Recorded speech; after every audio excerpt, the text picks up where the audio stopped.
Olá, tudo bem? Seja muito bem-vindo a mais um episódio do Catedral Cast. E hoje eu tenho dois convidados aqui muito especiais. Eu gostaria que eles se apresentassem. Começa aí, meu amigo. Bom, primeiro uma honra, viu, pastorzão, vocês estarem me recebendo aqui. Para quem não me conhece ou está me escutando aí pela primeira vez, eu sou o Ciro Pereira, sou vereador aqui na cidade de Belo Horizonte. Venho também do meio do empreendedorismo e Deus tem colocado essa vocação no meu coração e chegamos para que a gente possa, de fato, transformar e viver a cidade, o país que a gente tanto sonha, que a gente tanto quer. Então, a gente dá esse primeiro passo, Legal. né? Ciro, tem quantos anos? 29 não, desculpa, 30 anos, 30 a gente vai ficando anos. velho, Depois que gente. passa o 29, Aí, a gente não quer não mais, conta né? mais, entendeu? Aí a gente parou ali. 30 anos, casado, tô com uma filhinha que está completando hoje 10 meses. Hoje? Que bênção, cara. E tá começando a engatinhar. Antes de chegar aqui, até recebi o vídeo da minha esposa, dela começando a engatinhar. Que então legal. Agora que nós vamos correr atrás dela. E ela mesmo, veio né? no período de pandemia, né? Veio na pandemia, bebê da pandemia. Pra trazer esperança, Pra trazer alegria. esperança. Veio Que em bom. agosto de 2020. Olha só. No meio de uma eleição, né, vereador? Pandemia e eleição. Exatamente. E você, meu Mas amigo? é isso, meu nome é Luiz Rosas, pastorzão, igual o vereador disse, também é uma honra para mim estar Obrigado. aqui, né? Eu sou chefe de gabinete do vereador Ciro e também sou advogado, né? Tenho um escritório de Isso. advocacia que tem atuado É, em parceria é também com a verdade. PIB. E para mim também é uma honra. Eu tô chegando aos meus 27 anos, 3 Olha meses só. de casado. Olha um só que desafio bênção, hein, cara? novo aí também. O melhor ano da sua vida, né? Exatamente, com certeza. A gente tem que ser muito grato a Jesus pelo que ele tem feito, né? A gente fala isso muito lá no gabinete, né, vereador? Que mesmo num período de crise, num período de dificuldade, a gente pode olhar com gratidão pelas Legal. coisas que Jesus tem realizado É no nosso meio, né? No meio do povo dele. A gente tem um amigo em comum que diz que gratidão é a semente do mais, né? E a gente precisa sempre ter esse olhar voltado Perfeito. para aquilo que Deus está fazendo, né? É isso. Olha, e vocês são muito novos, né? Muito novos, mas já têm vivido, assim, coisas extraordinárias, têm participado daquilo que Deus está fazendo. Eu queria que vocês contassem um pouquinho da história de vocês. Como que vocês se conheceram? Quando que essa história se cruzou? Como que veio essa vocação política? Também o empreendedorismo, acho que é muito legal, porque os dois, né, são muito empreendedores. Então, conta um pouquinho da história de vocês aí. Bom, pastorzão, eu sou de família pastoral, quem não me conhece aí, eu sou filho do pastor Jeremias Pereira, aqui da 8ª Igreja Presbiteriana de Belo Horizonte. Então eu conheço o Luiz, na realidade ele me conhece desde que ele nasceu, porque eu sou mais velho do que ele. Então meu pai e os pais dele são muito amigos, Legal, então a mano. gente já nasceu ali dentro da igreja, né? A gente já se conhece há muitos anos, o Luiz é meu padrinho de casamento, eu sou padrinho de casamento dele. Então a gente já se conhece há muito tempo. E de onde que veio essa ideia de ser, né, de me tornar um político, me tornar um parlamentar? Bom, como eu disse aqui na minha breve apresentação, isso veio de um sentimento, né? Até 2012, 2013, ele era impossível um cidadão comum, igual eu, que não vem de família política, que não tem uma família multimilionária, se tornar um parlamentar. Porque campanhas antigamente eram muito caras e somente os caciques políticos é que se elegiam. Sim. Mas aí a população começou a ir para a rua, 2013, 14, 15, aí teve impeachment da Dilma, aquela coisa toda. Então isso trouxe para mim um sentimento de que agora é a vez do cidadão comum. Que legal. Agora é a vez de quem sempre se propôs a fazer um trabalho diferente, ter a oportunidade de fazer um trabalho diferente, de conseguir conquistar uma cadeira pública com princípios e valores diferentes da politicagem. Ser político não significa que você entra na politicagem, que você entra naquela negociata, nas bravatas políticas. Sim.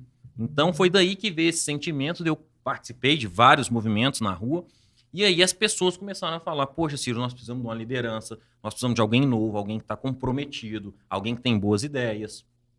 A vida inteira eu fui empreendedor, porque desde novo... É isso que eu ia falar, eu te conheci um pouco antes, e você já tinha uma ligação muito forte com a cidade, voltada para esse empreendedorismo social. Exato. Então, pelo que você está me dizendo, tudo nasce num descontentamento santo, acho que o Bill Hybels chama assim, né, um descontentamento santo, Exatamente. mas não que veio muito claro ali na hora a política. Você falou assim, eu Não, preciso de fazer maneira alguma nenhuma. coisa, e você começou. Perfeitamente. É como a gente sempre diz, né? O cristão, ele deve ser, na minha opinião, um ser inconformado. É isso. Porque a gente está constantemente confrontando as atitudes do mundo. Uhum. Então, aí voltando à minha história do empreendedor e como que entrou o empreendedorismo social, desde pequeno, desde que eu tinha aí, sei lá, 12, 13, 14 anos, eu viajava com meu pai para onde ele ia pregar nas igrejas. E eu ficava do lado de fora vendendo os livros enquanto ele falava. Sabe quando vocês vão nas conferências, o pastor tá falando, tem alguém vendendo um livro? Eu a era gente o cara acha do que livro. alguém da igreja lá, a própria família ali envolvida. Eu fui muitas vezes o cara do livro. E meu pai me dava... Eu já devo ter comprado o livro contigo. Com certeza. E meu pai me dava ali, às vezes, 5%, 10% da venda. Entendi. O que hoje eu olho para trás e falo assim, gente, meu pai era louco, porque o faturamento dele não era o lucro dele. Ele ainda tinha que pagar os fornecedores, ele ainda tinha que pagar imposto e ele me dava 10% do bruto do que a gente vendia. Eu chego a arrepiar quando eu lembro disso, porque é uma coisa assim... Cara, como que ele fez isso? É porque é pai, gente. É generosidade, É porque é pai, E aí, desde cedo, meu pai sempre incutiu isso na gente, que a gente tinha que trabalhar, que a gente tinha que ganhar o nosso salário, o nosso dinheiro. Então, assim, quantas madrugadas eu passei produzindo CD, que o pai dele, inclusive, vendeu. Meu pai é um copiador de CD. Quem tá nos escutando hoje talvez não saiba o que é esse material, né? É um CPU com uns 20 porta-CDs. Exatamente. Você que tá aí escutando, né, não está nos vendo ainda, imagina aí um CPU de computador e que tem um lugar onde você insere um CD em cima e tem mais 10 para baixo. É isso. Em cima é a master e o resto ia ser copiado. E aí, meu pai me dava, se não me engano, na época era tipo 20 centavos por CD. Então eu tinha que fazer CD pra caramba pra conseguir ter passagem de ônibus, pra ir namorar, que eu já namorava a Marcela, namorei ela há muitos anos, que é minha esposa hoje, e sair e conseguir comprar um sanduíche. Olha só. Então, assim, eu tinha que ralar pra ter o meu dinheiro. Então, isso desde cedo... Aquilo já foi te formando, né? Desde cedo. Às vezes, amigos iam para os Estados Unidos e voltavam, eu comprava tênis na mão deles e vendia na escola. Olha só. Quantos Nike Shox 12 molas eu vendi, gente? Meu Vocês não Deus. têm ideia. E era assim, faz R$30 aqui, 40 Isso ali. hoje é artigo de antiguidade. Exatamente. E o pessoal nem sabe, a nova geração, que é Nike depois Shox. o pessoal da edição e coloca aí uma foto aí, ó, do Nike Shox 12 molas. E aí, foi assim que começou a veia empreendedora, porque meu pai é um cara muito empreendedor. Meu pai é um cara que saiu de Janaúba, o berço dele foi um caixote de cacho de banana para se tornar um pastor de relevância nacional. Mundial, né? Mundial. Então, assim, isso desde cedo ele colocou na gente. Então, eu vim nessa pegada de empreender. E, já trazendo mais para próximo aqui, eu tenho uma empresa de consultoria, né? Trabalhei durante 6, quase 7 anos na Federaminas, que é a empresa das associações comerciais do Estado, a Federação das Associações Comerciais e Empresariais do Estado de Minas Gerais, onde eu era consultor de empresas para quem queria internacionalizar. Legal. Comprar algum produto fora do país, ou vender, ou fazer o benchmark. Benchmarking, para quem não sabe, é nada mais nada menos que você ir e ver o que funciona lá, como funciona e trazer adequando para a sua realidade para você conseguir. Isso é muito legal. Eu amo fazer isso, cara. É fantástico. Eu acho que isso, às vezes, muda mais do que você comprar ou vender um produto fora. Assim, te abre a mente. Com outras palavras, acho que foi isso que a nossa equipe viveu na semana passada para cá. Exato. Fomos inspirados. Não importamos modelos, mas a gente volta com várias ideias novas para ser aplicado. É isso aí, né? oxigena, né?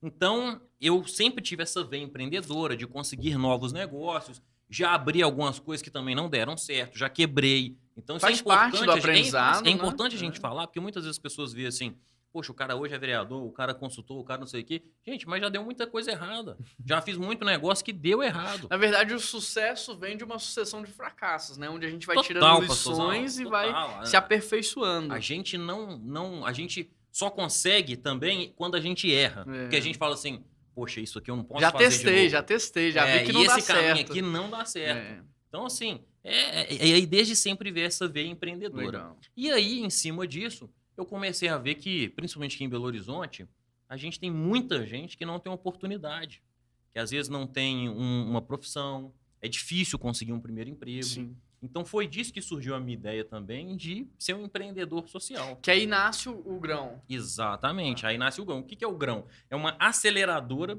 de projetos sociais. Ela não é uma ONG que está atuando ali 100%. Não, ela está apoiando outras ONGs. O que acontece? Quando a gente pensou nisso, até chamei o Luiz, chamei o pessoal da nossa equipe, falei assim, gente, o que a gente vai fazer para esse pessoal? Aí algumas pessoas falaram assim, vamos fazer uma ONG para ajudar a criança, vamos fazer uma ONG para ajudar idoso, para ajudar dependente. Falei, gente, eu preciso de alguma coisa nova, alguma coisa que ninguém faz. E outra coisa, uma ação que ajude quem já está fazendo algo. Legal.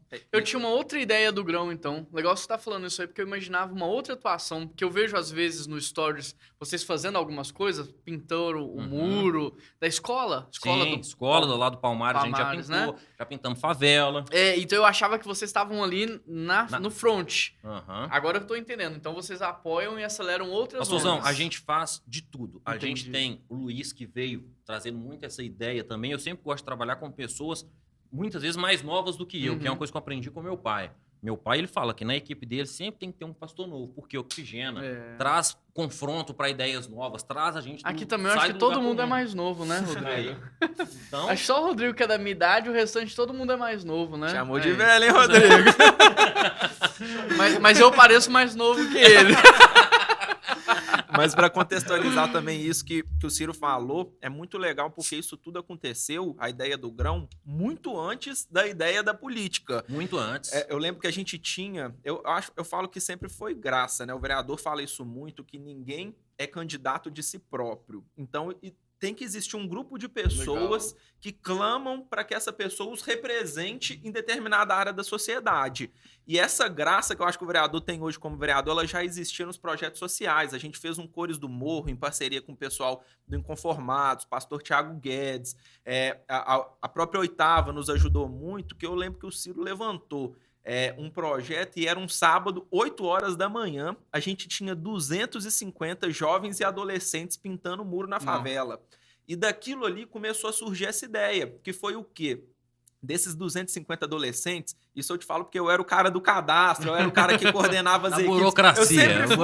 Advogado é burocrata. E aí eu ficava cadastrando e conversando com o pessoal que ia, e a gente chegou num dado que nos surpreendeu. Dessas 250 pessoas, pelo menos umas 100 não eram evangélicas. Então a gente estava lidando ali com gente que era do espiritismo, católico, gente ateu, e esse pessoal começou a criar um vínculo, que é um vínculo de reino, que para quem é de casa sabe o significado disso. O pessoal falava assim, Ciro, na época não era o vereador Ciro, cara, a gente está querendo participar mais do seu projeto, mas você tem algum projeto que às vezes não é 100% ligado com a igreja evangélica, que às vezes a gente não está 100% confortável? Isso foi gerando na gente um incômodo. E aí foi quando o Ciro virou para mim naquela época e falou assim, Luiz, a gente não pode criar mais do mesmo. Tá na hora da gente fazer uma coisa diferente. Porque se a gente olhar, tem um projeto legal que pinta casa na favela, tem um projeto legal que ajuda cachorro, tem um projeto legal que ajuda os idosos. Falou assim, em vez da gente criar mais um CNPJ em Belo Horizonte, por que a gente não cria um projeto para captar recurso e voluntariado para ajudar os projetos que já existem? Aí é onde surge essa ideia de acelerar projetos e não criar um novo. A nossa ideia sempre foi... que vem muito, eu acho também, que do meu papel como consultor, que como consultor, o que você faz? Você pega algo que já está pronto e você... E potencializa. Então eu falei, por que a gente já tem tanta gente fazendo tanta coisa que, dentro do que a gente pesquisou na época, não existia nenhuma ONG ou gargalo, uma área da cidade que não era atendida por alguma ONG, que não era atendido por algum projeto social. Então eu falei, então vamos impulsionar essa galera. O que eu tenho? Eu tenho muito relacionamento.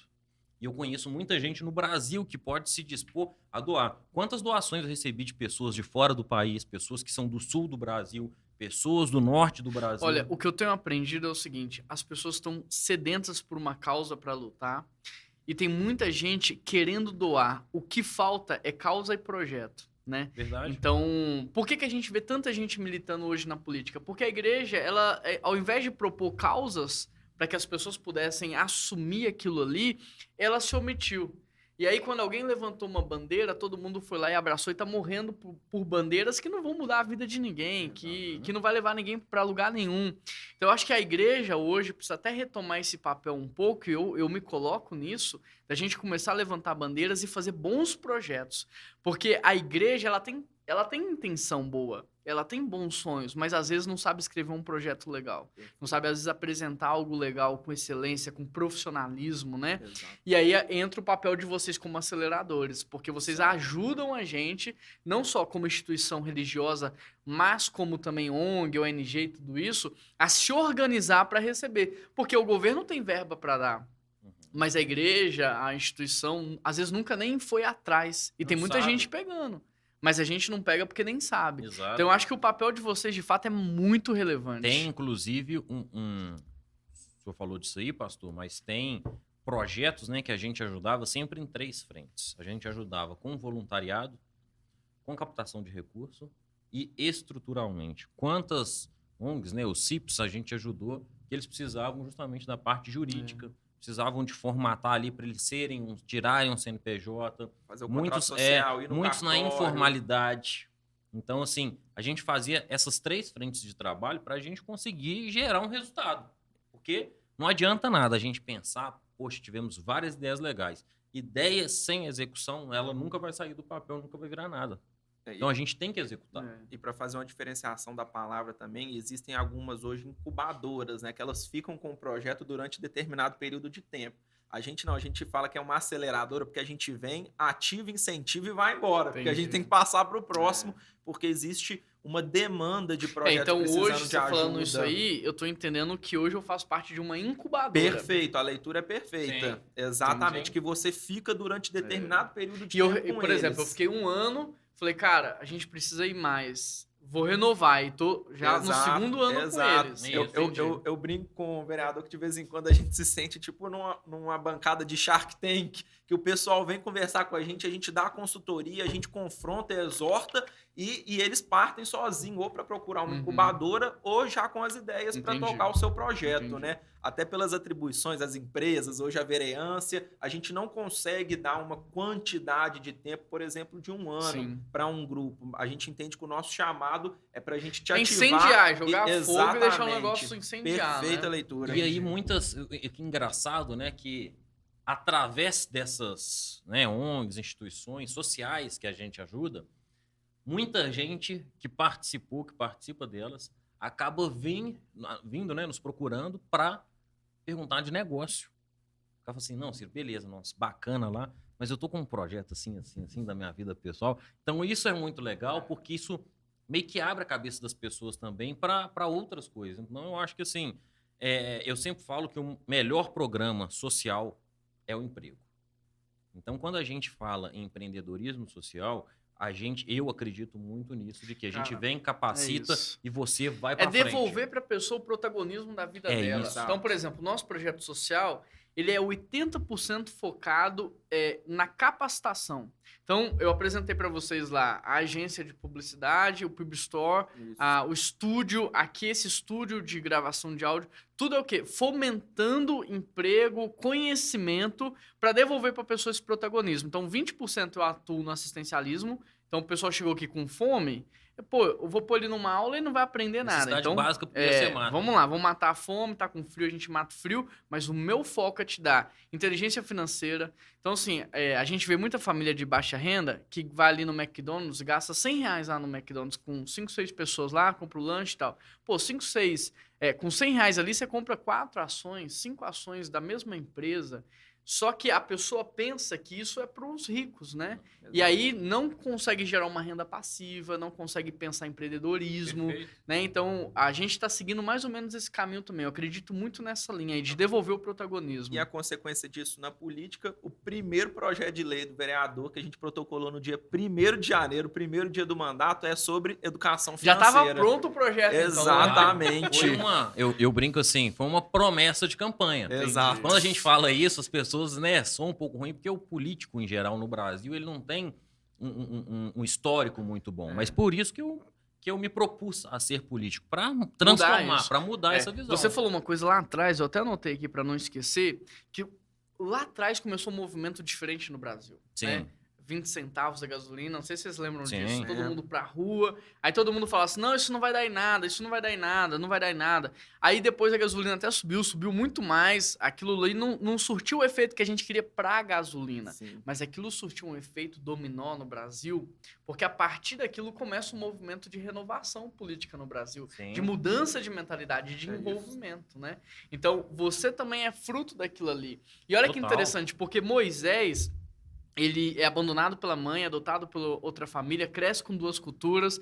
Nos hebreus, ele entende que só existe um Deus. Dos egípcios, ele recebe o melhor treinamento de guerra, de liderança e educação. Ele passa por tudo aquilo, aí ele poderia ter pensado, quando ele mata o cara e foge pro deserto, cara, minha vida é um desastre.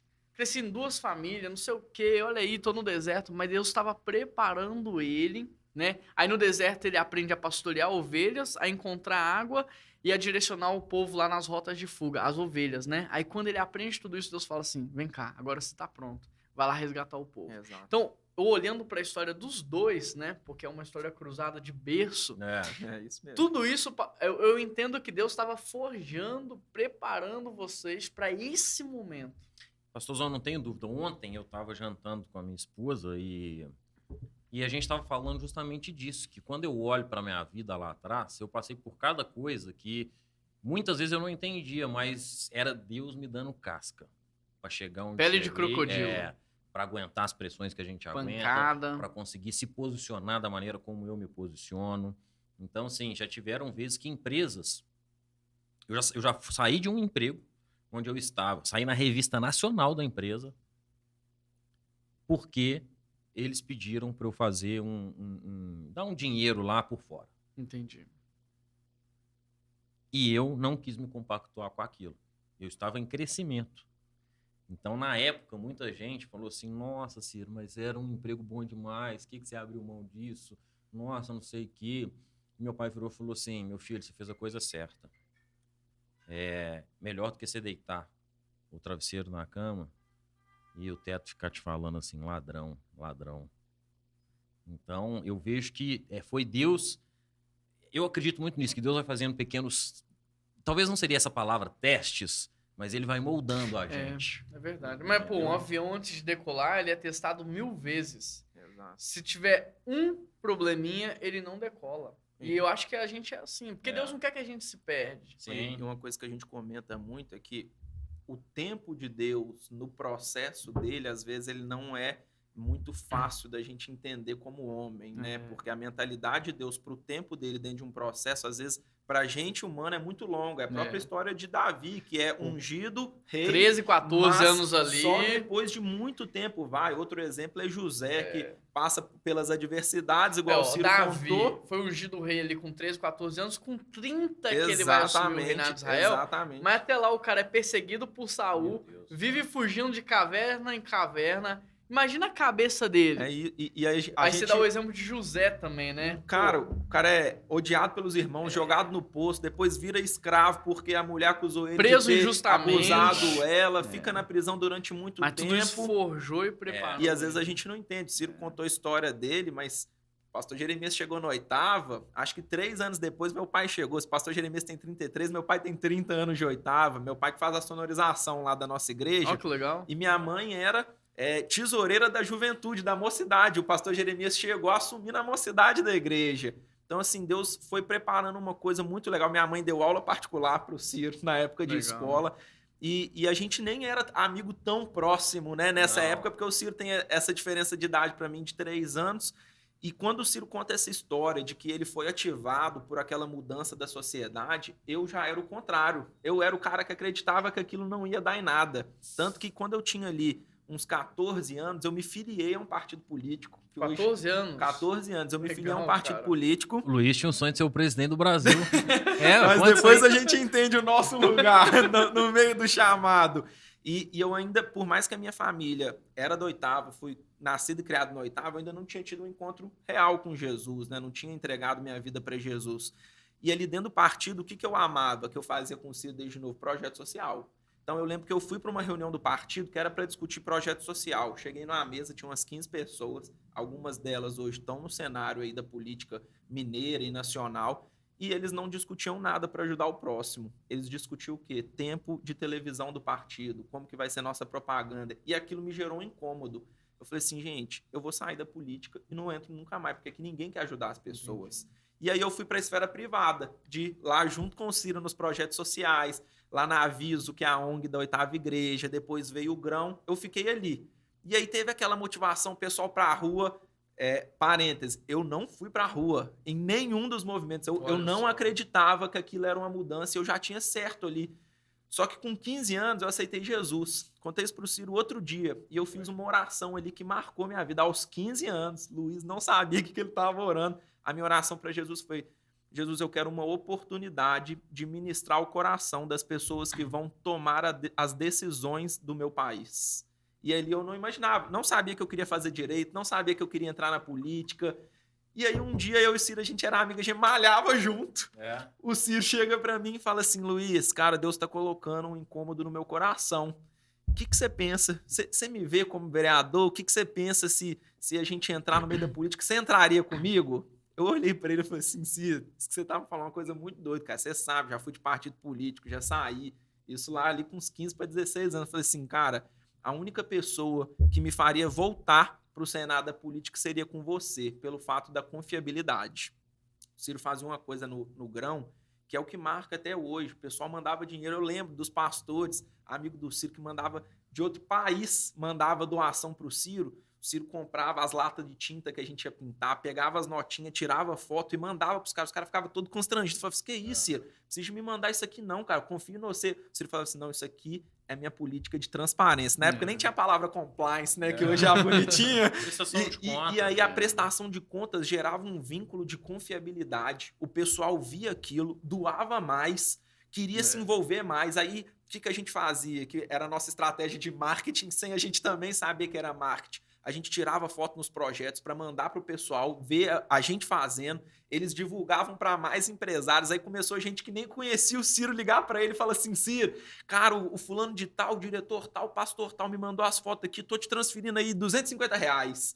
E a gente falava assim, cara, tem um motivo nisso. Quando eu vi aquilo, eu falei assim, Ciro, se você for, eu tô dentro. Eu não vou com outra pessoa que não for você, porque eu sei que é um meio muito ruim, já estive lá dentro. Mas se Jesus der oportunidade... No segundo episódio eu vou pedir pra gente falar mais sobre políticas públicas, os seus projetos e tal. Mas eu queria entender, assim, como que foi esse tempo de preparação? Porque apesar dos dois almejarem, Deus tá confirmando isso, nenhum dos dois tinha uma experiência prática, né? Como que foi entrar nisso, montar a equipe? Na realidade, pastorzão, eu trabalhei já com um deputado federal lá em 2010. Então tive uma breve passagem, conhecia um pouco de política. Tinha e tenho ainda muitos amigos políticos, então eu sabia mais ou menos como que a coisa funcionava. Mas, igual um grande amigo e mentor meu fala comigo, uma coisa é você saber, outra coisa é a pele no jogo. É totalmente diferente. Eu sei como é a vida de um pastor, porque meu pai é pastor. Eu cresci vendo aquilo ali. Mas eu tenho certeza absoluta que eu não sei como é ser um pastor. Porque é só quem tem a pele no jogo é que sabe. Então... eu me cerquei de bons conselheiros, de pessoas experimentadas na política, pessoas que sabem, partido é assim, fulano é assado, você tem que montar uma equipe assim, assim, assim.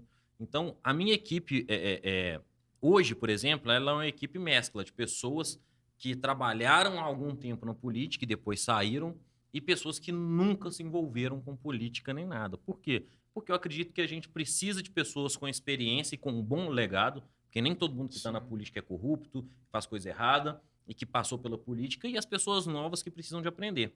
Então, foi assim que eu me cerquei, de bons conselheiros, pessoas que já eram experimentadas, para me aconselhar mesmo. Ciro, você tem que fazer isso, você tem que prestar atenção naquilo. Então, o que foi principal para mim foi me cercar de bons conselheiros, pessoas que iriam me ajudar nessa caminhada. Entendi. E você cercou de amigos também, pessoas de confiança, né? Eu vejo isso muito, que é muito importante. Você tem pessoas ali que são extremamente leais, mas você também tem pessoas ali que já eram técnicas para capacitar quem está oxigenando, né? Então tem gente trazendo coisa nova, conceitos novos, mas tem gente também trazendo a parte técnica e experiência. E como que tem sido? Já são alguns meses, né? Já tem alguns meses aí de caminhada. 6 meses, quase 6 meses, né? Entramos no sexto mês de mandato. E está sendo uma experiência positiva? Sozão, muito. Eu sou meio assim, né? Trabalho demais. Isso aqui é até um defeito, eu acho. Às vezes porque... Mas eu acho que o mandato, né? O propósito que eu tenho é como um propósito de um pastor, de um bombeiro, de um policial. Eu não tiro a minha camisa de vereador na sexta-feira, às 6 horas da tarde, e coloco na segunda, às 8 horas da manhã. Não, é tempo integral. Alguém me para na rua, alguém me liga, alguém precisa de alguma coisa. E eu gosto muito disso. Para mim não é pesado, não é um fato. Eu tiver que chegar todo dia em casa, 9, 10, 11 horas da noite, eu chego feliz, tranquilo, porque eu sei do meu propósito. Eu sei que Deus me colocou ali para um propósito. E quando a gente está cumprindo o propósito da gente, a gente encontra que a nossa vida tem um sentido, ela tem um objetivo. E a gente sente que Deus está ali guiando as nossas decisões. Mas nesses 6 meses tem sido assim, passei de tudo, se eu imaginar, tudo. A gente ouve na televisão, acontecem, Desde coisas assim que eu tive que me posicionar, tive que ir contra, né? Saiu na mídia aí, fui contra o prefeito por uma decisão dele, né? De querer ali uma negociata, uma coisa assim, eu não participo disso. Então, me posicionar é o que eu falei. A minha história lá de trás me preparou para conseguir chegar nesse momento. Para tomar as pedradas hoje, tomar as pedradas. Outra coisa que me incomodava muito no início, e hoje já não me incomoda mais, eram as críticas. Porque até então, eu era filho de um cara público, eu tinha uma certa, vamos colocar assim, visibilidade, mas você escutava um falando mal aqui, outro ali. Agora, quando você está na política, pessoas que nunca te viram na vida vão começar a te criticar. Começar a falar mal da sua família, começar a falar mal do seu caráter, porque as pessoas simplesmente elas querem dar a opinião delas e sem saber de nada, né? Então, no começo do mandato, eu fui vacinado contra isso, entendendo que é a opinião de uma pessoa que não me conhece, não sabe do meu trabalho, não está por dentro daquilo ali. Então, isso para mim foi talvez uma das coisas que poucas pessoas falam sobre isso. Mas que a minha equipe sabe o quanto que antes eu ficava lendo os comentários e eu ficava agitado e eu já queria marcar reunião com aquela pessoa. Porque eu sou o tipo de pessoa que, quanto mais, vamos dizer assim, no canto eu vou ficando, mais agressivo eu vou ficando. Tem gente que quanto mais pressionado fica, a pessoa acua. Eu sou o contrário. Quanto mais pressionado, mais eu tô produzindo. Os meninos sabem. Quando eu tô pressionado, eu azulo todo mundo lá. É de madrugada, é 3. Às vezes o cara fala, Ciro, do seu 3 horas da manhã, meu amigo, você tá me ligando. Não, que nós precisamos fazer isso, nós precisamos fazer aquilo e tal. Então tem sido muito bom. Um tempo de muito crescimento. E eu entendo também que talvez é uma preparação de Deus aí, sabe lá para o que mais ele quer que eu prossiga aí, onde ele quiser e até quando ele quiser também. Bom, deixa uma mensagem, a gente está encerrando esse episódio, deixa uma mensagem para as pessoas que ainda não acreditam na política ou que não acreditam em pessoas honestas na política. Deixa uma mensagem para essas pessoas. Eu falo uma coisa que eu levo muito a sério e eu queria que você que está escutando, que está me vendo aqui agora, se levasse isso para sua vida. O poder, ele não corrompe ninguém, ele revela o coração corrompido. Então que você tenha em mente que as pessoas que se corromperam, porque o coração delas já era corrompido. Ela só não sabia qual era o valor, porque da mesma forma que quando você fura uma fila, você pega alguma coisa escondido, ou você dá um famoso jeitinho brasileiro, isso aí é uma corrupção. Só que como a consequência é pequena, muitas vezes a gente pensa que isso não tem um grande impacto. Só tem um grande impacto em milhões. Mas a mesma pessoa que faz isso é a pessoa que quando está numa situação de poder, uma situação de destaque, ela vai fazer o que o coração dela já fazia antes. Então acredite, coloque, acompanhe, critique. É importante que o cidadão se envolva, porque se a gente não apoiar pessoas de bem, nós vamos ser governados pelas pessoas de mal. É isso, é isso. Gente, hoje a gente conheceu duas pessoas que estão envolvidas com a política. São duas pessoas que eu já conheço há mais tempo, conheço também um pouco da família, sei do legado, do caráter, da integridade. Por isso trouxe aqui hoje. E eu estou muito feliz que vocês puderam conhecer um pouco mais. Agora, como que eles fazem para acompanhar um pouquinho mais do mandato, conhecer um pouco mais vocês? Bom, vocês entrem lá no meu Instagram, que é @CiroDPereira.